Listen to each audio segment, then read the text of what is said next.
સુરતના પાંડેસરા વિસ્તારમાં કમલા ચોક પાસે આવેલી શાસ્ત્રીનગર સોસાયટીમાં 6 વર્ષની બાળકીના અપહરણની ઘટનાથી હડકંપ મચી ગયો હતો. બાળકીની માતા કામ પરથી પરત ફરતા પુત્રી ગાયબ જણાતા તાત્કાલિક પાંડેસરા પોલીસમાં ફરિયાદ નોંધાવવામાં આવી હતી. ઘટનાની ગંભીરતા જોઈ સુરત પોલીસે તાબડતોબ 50 સભ્યોની ટીમો બનાવી સીસીટીવી ફૂટેજ તપાસતા 22 વર્ષીય આરોપી પ્રદીપની ઓળખ થઈ હતી. પોલીસે ટેકનિકલ સર્વેલન્સના આધારે પીછો કરી સીઈપીટી પ્લાન્ટ પાછળ આવેલી ઝાડીઓમાંથી આરોપીને દબોચી લીધો હતો અને બાળકીને હેમખેમ છોડાવી હતી. સદનસીબે બાળકી સુરક્ષિત મળી આવતા પરિવારે રાહતનો શ્વાસ લીધો છે.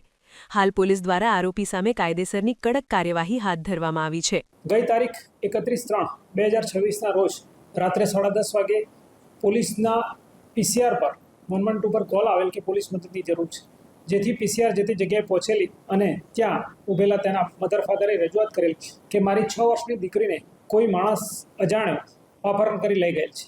ત્યારબાદ પોલીસ ઘટના સ્થળે પહોંચે છે. પોલીસ આજુબાજુ ચેક કરે છે અને સીસીટીવી જોવાનું ચાલુ કરે છે. ત્યારબાદ એક માણસ આ દીકરીને લઈને જતો દેખાય છે, જેનો પીછો કરતાં કરતાં વડોદ ગામથી આગળ જાડી ઝાંખરીવાળા સુધી રસ્તા સુધી જતો હોય છે, પરંતુ આગળની કોઈ લીડ મળતી નથી.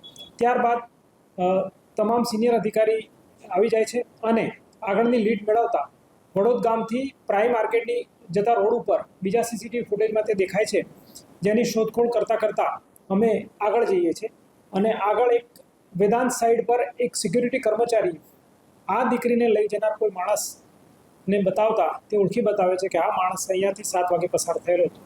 ત્યારબાદ આગળના ભાગે જતા કેટલોક જાડી ઝાંખરાવાળો વિસ્તાર હતો અને પાછળના ભાગે ખાડી હતી, જેમાં પાંડેસરા સિવાય ખટોદરા અને અલથાણની ટીમો બનાવીને પણ જગ્યાને સર્ચ કરતાં છેક સવારે 5:30-6 વાગે એક માણસ જાડીમાં દીકરી સાથે મળી આવે છે, જેની દીકરી હેમખેમ મળી આવે છે અને માણસ પણ ત્યાંથી મળી આવે છે, જેથી પોલીસે રાત્રે ગુનો દાખલ કરેલો હોય છે, જેના આધારે પોલીસ તેની ધરપકડ કરે છે અને આગળની કાર્યવાહી ચાલુમાં છે.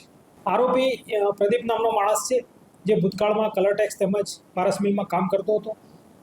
સાંજના ભાગે જે રીતે એને ઉઠાવવામાં આવી છે તે મુજબ તેણે પોતે કબૂલાત પણ કરેલી છે કે તે કોઈ ખરાબ ઇરાદાથી આ છોકરીને લઈ ગયો હતો, પરંતુ સંજોગો વસાત અથવા નસીબના જોગે જે પણ કંઈ કહો તે છોકરી ખૂબ જ સલામત રીતે મળી આવેલ છે અને છોકરી સાથે કોઈ અઘટિત ઘટના બનેલાનું નહીં જણાવેલ મેડિકલ રિપોર્ટમાં આવેલ છે, જેથી છોકરી ખૂબ સલામત હોય, બીજી કોઈ અન્ય ચિંતાનું કારણ નહોતું.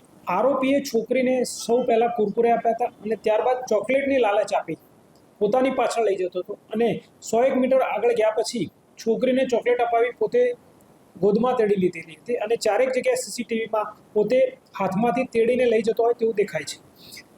બનાવ 6:30-7 વાગ્યાનો હતો, પરંતુ માતા પિતાએ પોલીસને 10:30-11 વાગે જાણ કરેલી અને પોલીસે 11 વાગ્યાથી શરૂ કરીને લગભગ સવારે 6:30 સુધી હું પોતે 2 પીઆઈ, ડિસ્ટાફ પીએસઆઈ, માણસો ખટોદરા અને અલથાણની ટીમો મળી કુલે 30થી 35 માણસોએ આખી રાત સતત જ્યાં પણ શક્યતાઓ દેખાય ત્યાં તપાસ કરી હતી અને વચ્ચેથી આરોપીનો મોબાઈલ ઓળખાણ થતાં આરોપીનો મોબાઈલ પણ મળેલો, જેથી 2-3 વાર તેના લોકેશન પણ લીધેલા, જેના આધારે પણ અમે આરોપી સુધી પહોંચી શકેલા.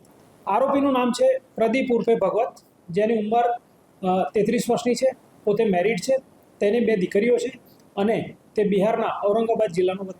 બાળકીને શોધવા માટે લગભગ 40થી 45 સીસીટીવી ફૂટેજ જે વડોદ ગામમાં ભૂતકાળમાં નહોતા અને એ પણ પોલીસે મહેનતથી લગાવેલા હતા અને 40થી 45 ફૂટેજ સમય અનુસાર ચેક કરતાં બાળકીની લીડ મળી હતી. ઈરાદો કરવાનો તો સ્પષ્ટ એનો દુષ્કર્મ કરવાનો હોય એવું જણાય છે, પરંતુ સદનસીબે મેડિકલ રિપોર્ટમાં એવા કોઈ એવિડન્સ મળ્યા નથી.